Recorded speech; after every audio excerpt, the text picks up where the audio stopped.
Hey guys, Manic Apanda here with another race creation tutorial. This time I'm going to be doing the Emperor's Will gameplay affinity. So this is my race that I play with the Emperor's Will affinity at the moment. We're looking to build a mass influence rapid growth, basically a stronger version of the UE. So obviously, gameplay affinity wise, Emperor's Will, we're going to be trying to generate as much influence as possible, build as many buildings as possible, and just basically ramp up our sphere of influence, make as many friends as possible with the neutral AIs, and assimilate as many bonus qualities as possible, as quickly as possible. So to do this, what we're going to do is we're going to play the visual affinity of the Vodjani.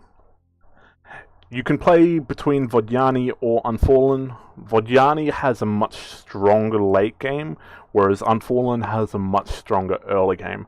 So depending on what you want to do, that's really your choice. I prefer the Vodjani because I can handle my early game exceptionally well, and it transitions into a much stronger late game because of that. So starting off, we're going to look at our home planet. We're going to be making sure that we take a jungle planet first. It is probably the best planet in my opinion. Terran's extremely good, Forest is extremely good. I prefer jungle, it's extremely strong for food and production. It lacks a bit of science, which makes you a little bit slower on your tech, but to get really going, you only need a couple of techs. And later on, your science is going to ramp up purely because of how hard you've expanded. We're going to make sure that we take a Federation government type. It's the strongest government type by far, gives us extra planets we can colonize before we suffer overpopulation. For our politics, we're going to make sure that we take ecologists. This lets us have as many options as possible. It basically just shores up your early game so that you're not running into any problems of, oh, I can't find any planets to actually colonize in new systems, so I'm stuck, I can't expand. It completely negates that problem. Anything that allows you to negate early game issues or random variables is extremely strong in a game like this. A lot of your 4X games, anywhere you can eliminate those basically just random chances that can either hurt or hinder you, it's a plus. Again, we're going to take Utopian as our political leaning. It'll help us keep our ecologists in power. It shouldn't be too hard. If you play on the much slower endless settings, it can be a lot harder to keep ecologists in power because you're going to have more events. And if you're playing on normal, you shouldn't have too much issues as long as you're keeping pace with your expansions rather than neglecting that in the early game. For our bonuses, we're going to take Mediocratic Cosmopolitites. It gives us a +2 to all of our productions per population. It's really strong, especially for a race that is going to be looking to just mass in population. It gives us the influence we need to be able to make friends, it gives us plenty of food to grow our population, and it helps make up for our science deficit that we have in a couple of the other areas. For our second population quality, we're going to take Bounteous Grade. Now this is an expensive trait, but it's extremely important. You're trying to ramp your population growth as much as possible. +5 on Fertile is extremely strong. We're starting with a jungle planet, so we're guaranteed to have at least one of them in our home system. Jungles are always fertile, as are a couple of the other ones, Forest, Terran, Mediterranean, those sort of planets. Always going to be fertile, so they give you an extremely strong buff. For our last one, because we're going to be playing an influence-based race, we're actually going to run Pacified Collection. Now, this is going to give us an extremely rapid growth rate. The +15% is going to compound with our growth plan that we've taken, and in the endgame, it's going to convert a whole heap of our food into influence for us. So this means we're going to be able to buy out tech, buy out ships. We can go for the win con of actually buying out planets within our influence sphere. It gives you a lot of different options of where you can take the game, and it's extremely powerful with a high food production race. Now, keeping that in mind, we're going to move on to our actual traits. Now, we're not going to do too much trade because we're really influence and food based. We don't actually gain any of those from trade. So we're going to take the amateur executives, which will make our traders level up slower, but it's going to give us a couple of points to spend on other things. The same goes for combat rookies. Because we're an influence race, we're going to be making a lot of friends as quickly as we can anyway. That's going to supplement our manpower deficit that we're going to suffer from combat rookies, and basically allow us to ignore that trait and free up some points for other things that we want to take.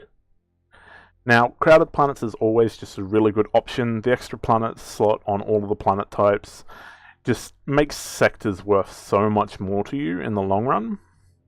So I'd suggest taking it. You could look at some offensive options or extra points in culturalists, but I find the crowded planets is going to give you more in the long run, because over your entire empire, that's going to be a lot of extra population. Because you're growing so quick, you're going to fill out full systems pretty quickly.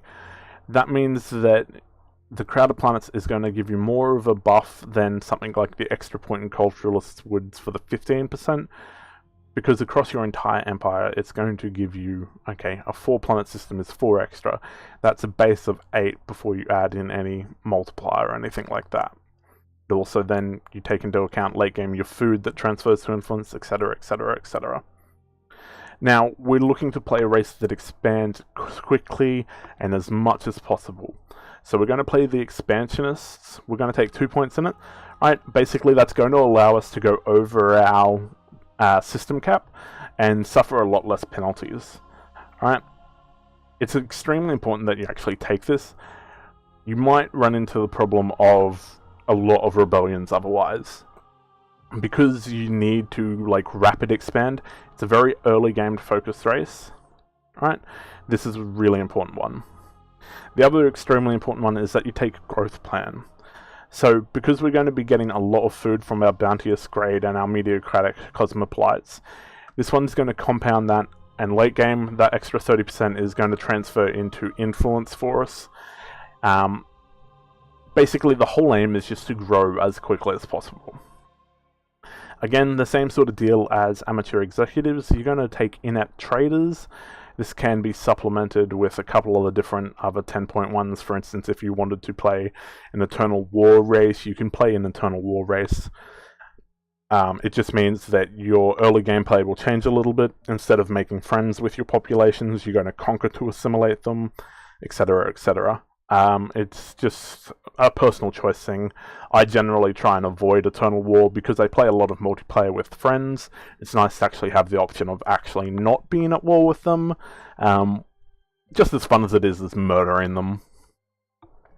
And we're going to take Strange but Good. We could take a tech instead. It's personal choice, really.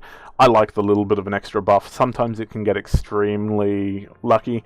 You know, you might get your Garden of Eden that gives you +1 to everything and a whole heap of happiness. Those sort of things. It can give you an extremely strong start. Because we're playing a race that is going to be, you know, trying to colonize multiple planets in their systems as well as quickly as possible. Having the Strange but Good generally gives us a happiness increase of some sort, which, if you get a bad starting system, sort of turns that around a little bit, trying to negate those possible negatives that I was talking about before. Anyway, I hope you guys have enjoyed my tutorial on an Emperor's Will race. The only thing I think I didn't cover was why we play Vodjani, really, is they have a faction trait that gives them plus everything, plus Fidzi to population per population on the systems, because we're going a massive one. The heroes that you get from Vodjani, once they hit level 11, basically supercharge sectors into monsters. You want to put them on your biggest ones, and they're just going to take over the game for you. Anyway, I hope you guys enjoy playing the race, and basically turning the map into whatever color you're playing with a giant circle of death.